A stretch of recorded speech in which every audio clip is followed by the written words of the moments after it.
সেজন্য আপনার অনুমতি প্রার্থনা করছি। মাননীয় সদস্য,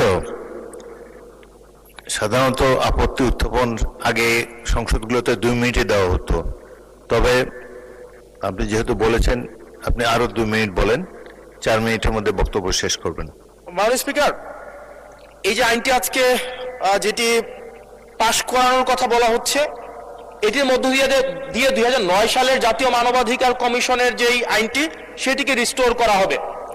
জাতীয় মানবাধিকার কমিশনের যে 2009 সালের যে আইনটি আছে, সে আইনের যেই প্রয়োগ দীর্ঘ 17 বছর ধরে হয়েছে সেটি আমরা দেখেছি।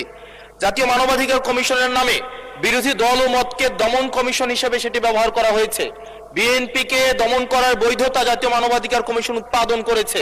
আমরা জাতীয় মানবাধিকার কমিশনের চেয়ারম্যানকে বলতে শুনেছি, জামাতের নেতাকর্মীদেরকে গুলি করা বৈধ, মানবাধিকার